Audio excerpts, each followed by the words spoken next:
me présente, je suis Thierry Nicolas, je suis le directeur général de l'activité tube d'ArcelorMittal en France et à ce titre je dirige deux sociétés, une qui est une société fabricant des tubes dans le nord de la France et une deuxième qui se trouve dans l'Est qui fabrique des composants tubulaires. Ces deux sociétés ont pour activité principale le marché de l'automobile et principalement le marché de l'automobile en France et en Europe de l'Ouest. Comme vous l'imaginez, ce secteur est un secteur en très grande difficulté déjà depuis plusieurs années.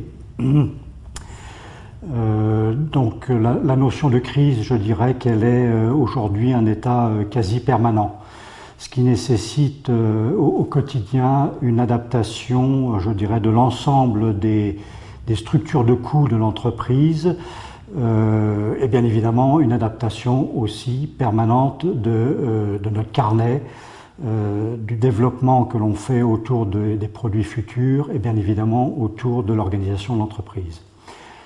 Le marché automobile étant de plus en plus, je dirais, difficile d'accès, toute activité qui permettra d'anticiper et de développer sur des niches, c'est vraiment le cas que l'on souhaite développer, sera bien vue pour le travail que l'on doit faire pour le marché automobile.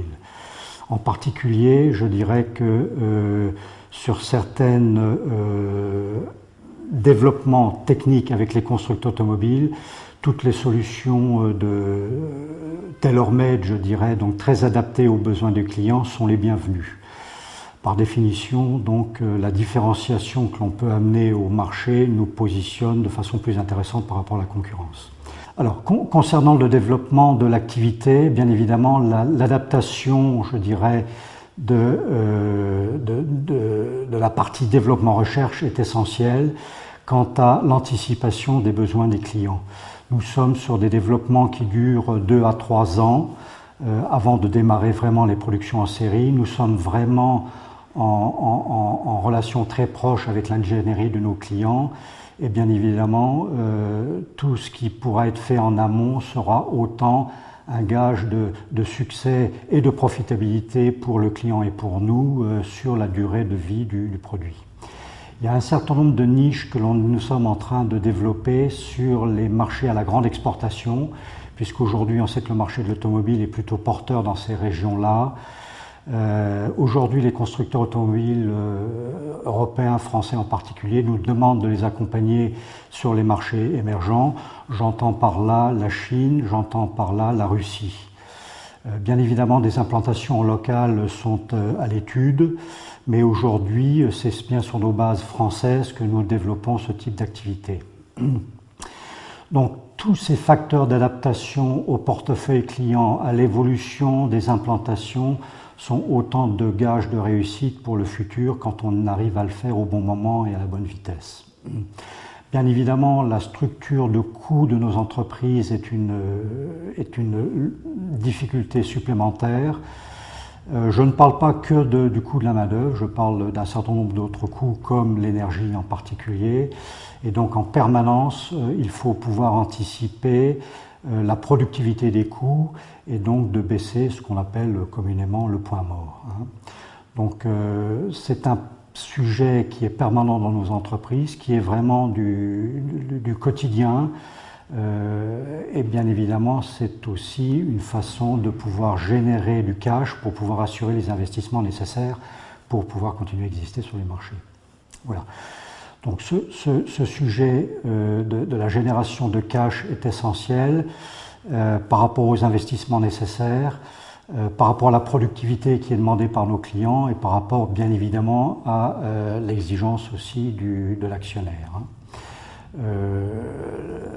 Nous avons quand même une certaine capacité à faire, je dirais, ce travail-là, ce qui nous permet déjà depuis plusieurs années de continuer à générer du cash sur nos marchés, même un marché déprécié comme celui que l'on connaît sur l'automobile. Voilà. Bien évidemment, la question des hommes et des compétences est essentielle.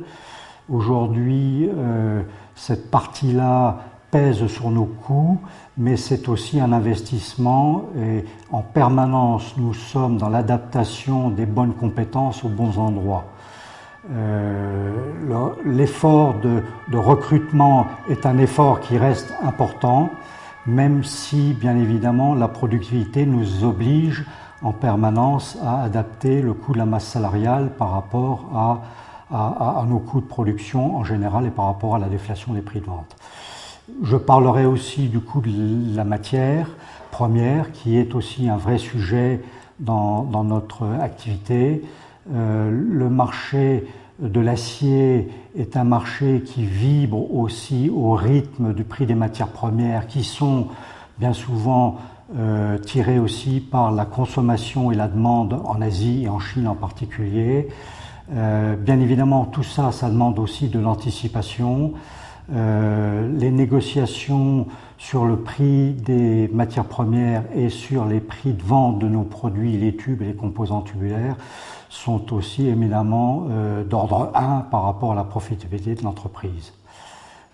Nous avons la chance d'appartenir au groupe ArcelorMittal, qui fait que, bien évidemment, nous bénéficions des prix qui sont ceux du groupe ArcelorMittal et aussi, je dirais, et surtout au portefeuille d'aciers spéciaux, aciers spécifiques au marché de l'automobile, qui génèrent aussi là des positions de niche qui sont tout à fait intéressantes.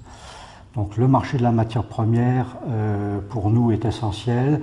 Il faut bien évidemment pouvoir anticiper ces choses-là, tant sur les besoins en fonds de roulement, la situation dans nos stocks. Et je finirai ma présentation sur les questions liées au compte client et compte fournisseur.